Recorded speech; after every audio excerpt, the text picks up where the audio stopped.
Hello friend, कैसे आप सभी लोग। आज के इस वीडियो में मैं आप लोगों को क्लास 10th मैथ चैप्टर 5 का सभी फॉर्मूला बताने वाला हूं।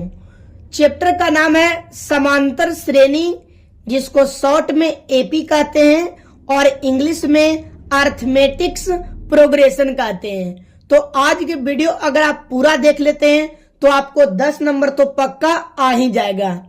यानी समांतर श्रेणी का जितने भी सारे फार्मूला है आज के इस वीडियो में आप सीखेंगे और एकदम इसका नाम है कंसेप्ट किंग। अगर ये पूरे देख लेते हैं तो समांतर श्रेणी में आपको कोई दिक्कत नहीं होगा। तो आइए क्लास को एकदम बेहतरीन ढंग से स्टार्ट कर लेते हैं। तो सबसे पहले हम लोग को समझना है कि एपी में आता है ए आता है, डी आता है, एन आता है, टीएन आता है। तो ये सब होता क्या है? तो ए का मतलब होता है प्रथम पद यानी पहला पद, और डी का मतलब होता है सार्व अंतर या पदांतर। सार्व अंतर का मतलब होता है दो पदों के बीच का अंतर, ठीक है। और एन का मतलब होता है पदों की संख्या, माने कितने पद आपको निकालना है। और टीएन का मतलब होता है अंतिम पद। तो ये आप अच्छा से समझ गए होंगे। अब आपको देखना है कि यहाँ पे टीएन का फॉर्मूला क्या होता है। यानी टीएन बराबर फॉर्मूला आपको निकालना रहेगा, ए दिया हुआ रहेगा, डी दिया रहेगा, एन दिया रहेगा और टीएन निकालना रहेगा। तो आप कैसे निकालिएगा? तो यहाँ पे टीएन का फॉर्मूला होता है A plus N minus 1 into D. ये टीएन का फॉर्मूला है। अब आप देखिए कि अगर आपको ऑब्जेक्टिव क्वेश्चन पूछ देगा सार्व अंतर निकालना है तो आप कैसे निकालिएगा। यानी डी निकालना है। सार्व अंतर को हम लोग क्या कहते हैं जी? डी कहते हैं, सार्व अंतर या पदांतर। तो डी क्या होता है? तो डी बराबर फॉर्मूला होता है T2 माइनस T1। T2 कहने का मतलब दूसरा पद और T1 कहने का मतलब पहला पद। यानी दूसरा पद में से पहला पद को घटाइएगा तो आपको सार्व अंतर निकल जाएगा, ठीक है। चलिए आगे की ओर बढ़ते हैं। यहां एसन का मतलब क्या होता है? तो एसन का मतलब होता है पदों की योगफल। एसन का मतलब क्या होता है? पदों का योगफल। यानी अगर किसी संख्या को पदों का योगफल आपको निकाले कह देगा तो एसन का फॉर्मूला होता है n/2 into 2a plus n minus 1 into D.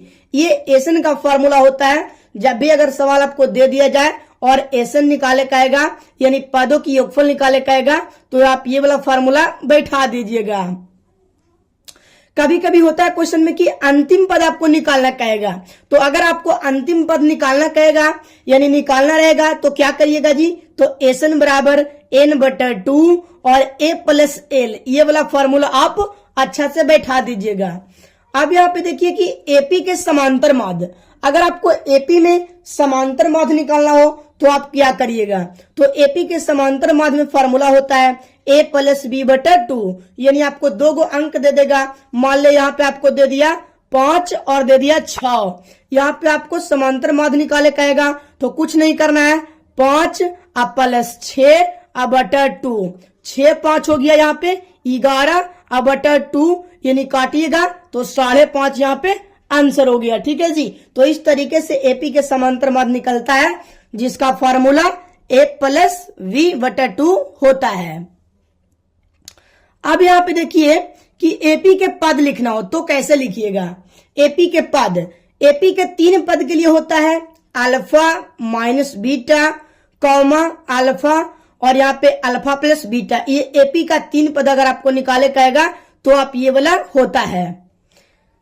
AP के 4 पद के लिए, तो एपी के 4 पद के लिए होता है alpha minus 3 beta comma alpha minus beta comma alpha plus beta और कॉमा अल्फा प्लस 3 बीटा। ये एपी के 4थे पद के लिए है।